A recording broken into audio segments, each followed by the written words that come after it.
Last week, we traveled along the middle of Arizona, along the Magellan Rim and Highway 260, from Cottonwood, Arizona to Heber, Arizona, through the largest ponderosa pine forest in the world. You heard me right. If you missed the last week's video, check it out.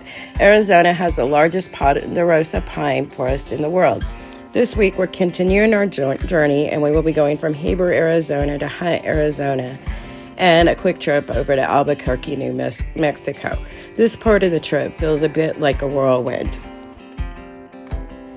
When I get in the general area of family and friends, I somehow think 250 miles of each way or 4 or 5 hours of driving is not a big deal, so I'm running over to see a cousin.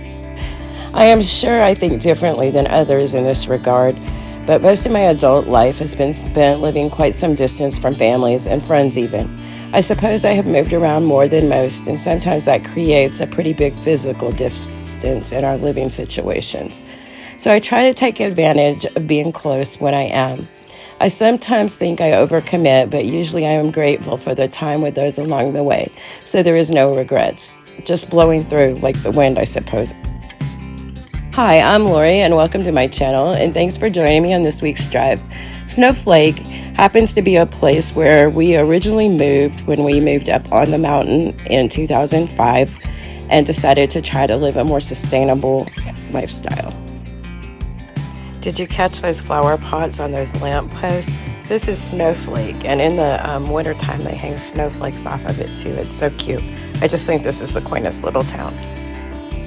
So let's talk about Snowflake, Arizona. It's a small town in northeastern Arizona on the high Colorado Plateau in Navajo County. Okay, so I have a quick trivia question for you. Do you know how Snowflake, Arizona got its name? Do you have a guess? Don't Google it, I'll tell you.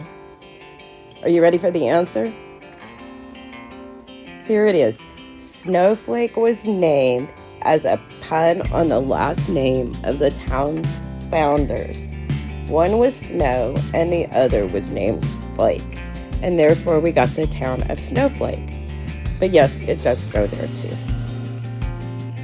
Recently at Fort Bluff, we talked about the Latter-day Saint pioneers and their amazing expedition called Hole in the Rock. I will link that video if you're interested. Well, this week is another story of the Latter-day Saint pioneers and families sent out to settle the rugged West. Snowflake evolved out of another settlement mission. Snowflake was originally the ranch of a man by the name of Mr. Stinson, and it was purchased by a group of Mormons led by William Flake. The purchase price was said to have been 500 heads of cattle, and the Mormon immigrants named the town after these two leaders, Mr. Flake, Mr. Snow, William Flake, and Bishop Erastus Snow. We used to live about 10 miles, I guess, down the road, and then you turn off, and we were out there for a few years before we moved out to Concho. Anyway, you'd be surprised the kind of hippie stuff you'd find out here, I guess. Maybe you wouldn't be surprised. We used to go to a sweat lodge out here that they built. It was a cob sweat lodge, and it was really cool. It was neat. It's random way out in the desert. But some of these places are just shacks. Some people live in well houses. The trailers that people live in, you'd just be astonished. The trailer I lived in, you'd be astonished. We bought a place in need of a lot of work when we first moved up here, and it was really rough. So you'd just be astonished. Snowflake's elevation is about 5,600 feet, and that keeps it at least 10 degrees or more cooler than the Phoenix area, which is located at roughly 1,000 feet. And the geographical features of this area generally keep the area protected from hard winters. When we moved to Snowflake, we lived about 12 miles or so from the actual town, and thankfully most of those miles were on pavement. But that's not to say the last couple of miles were easy or even always possible. Monsoon season and other wet conditions can make the road quite treacherous, like the time I tried to reach the property for the very first time. Or there's the time when that rare, huge winter storm that I got stuck up to my wheel wells with mud because I didn't fully consider the implications of stopping to open the gate. Oops. Actually, it became quite a big oops because the guy who I called to pull me out thought I was a dumb girl.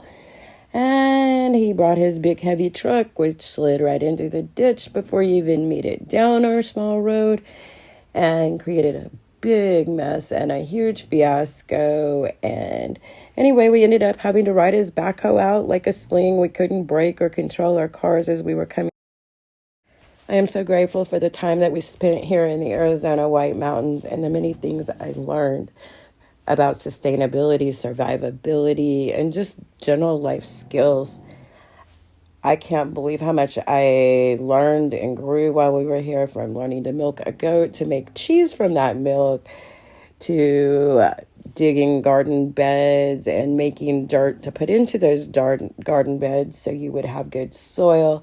I just learned so many different things about building, plumbing, electricity, all kinds of things that I never dreamed I would learn in my life. It looks like I ignored the fact that I did not get much video on my trip to New Mexico, as I was having issues with my phone being full and locking up on me, and I couldn't figure out at the time how to completely delete the pictures. So we're going to end our trip today here in Arizona, and I thank you for joining me, and I look forward to seeing you next week. Peace.